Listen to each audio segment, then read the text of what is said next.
మనతో పాటు మాట్లాడడానికి ఎంపీ రేణుకా చౌదరి ఉన్నారు. చెప్పండి మేడం, ఈ భారతదేశ టెర్రరిస్ట్కి సంబంధించి అంటే ఏ విధంగా చెప్తారు? 30 మంది ప్రాణాలకు పోయాయి. భారతదేశానికి ఇది కొత్త కాదు, మాకు అనుభవం ఉంది, అన్నీ తెలుసు ఏ విధంగా దీన్ని ఎదుర్కోవాలని.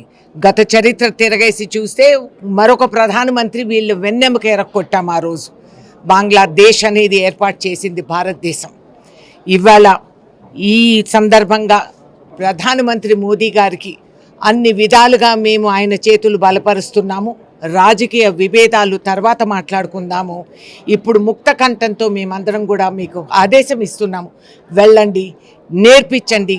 ఖబర్దార్, భారతదేశం పక్కకి కన్ను రెప్ప ఎత్తి చూసిన భవిష్యత్తులో భారత్ ఏంటో, ఈ ప్రజలు ఏమిటో అనేది వాళ్ళకి అర్థమవుతుంది. ఎప్పుడు కూడా భారతదేశం ఒకరిపైన ఆక్రమణ చేసుకునేదానికి ఎప్పుడు మేము చేయెత్తలేదు. కానీ మా మీదకి వస్తే మేమంత నిస్సహాయులు కాదు. అంటే ఆర్టికల్ 370 తర్వాత అంత రిలాక్స్ అయింది. ఇంటెలిజెన్స్ ఫెయిల్యూర్ ప్రధాన కారణం దీనికి బహుశా ఉండొచ్చు. ఎన్నో కారణాలు ఉన్నాయి. కోర్స్ వాటిని పరిశీలించాలా, చర్చించాలా.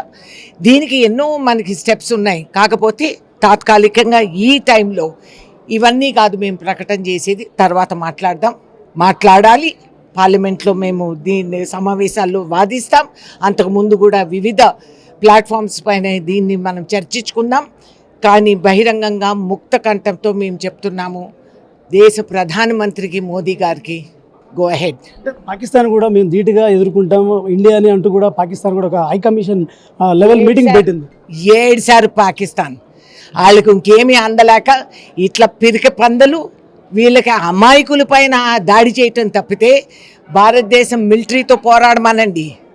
ఈ పిచ్చి వేషాలు, ఈ తోకులాడెచ్చడం, తోక కత్తిరించేస్తున్నాం పెట్టేది. సింధు జలాల ఒప్పందం కూడా మనం రద్దు చేసుకున్నాం అంటే మేము ఐక్యరాజ్య సమితిలో తేల్చుకుంటామంటూ కూడా పాకిస్తాన్ అంటుంది.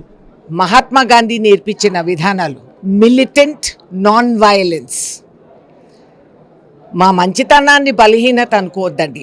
మిలిటెంట్ నాన్ వైలెన్స్ విధానాల్లో yes, we have taken steps and the treaty has been cancelled in abeyance for now. బుద్ధొస్తే ఆలోచిస్తాం. చెప్పండి, కాంగ్రెస్ స్టాండ్ ఏంటండి? Congress stand is India first.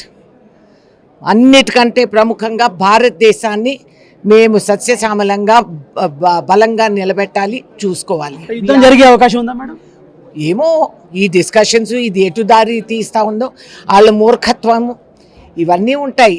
ఎన్నో ఆలోచించి కథం ఎత్తుతాం. Okay, right. అంటే పాకిస్తాన్ ఏదైతే మూర్ఖత్వానికి పరాకాష్ఠగా మారింది, సో ఈ నేపథ్యంలో కూడా ఎదుర్కోవడానికి ఇండియా ధీటుగా ఉంది. పాకిస్తాన్ అంటే అంతు తేల్చడానికి కూడా కేంద్ర ప్రభుత్వం రెడీగా ఉంది. ఈ సమయంలో కూడా మోడీకి సపోర్ట్గా ఉండాలంటూ కూడా ఎంపీ రేణుకా చౌదరి చెప్తున్నారు. కెమెరామెన్ రణవీర్తో శ్రీనివాస్, మెగా9 టీవీ, హైదరాబాద్.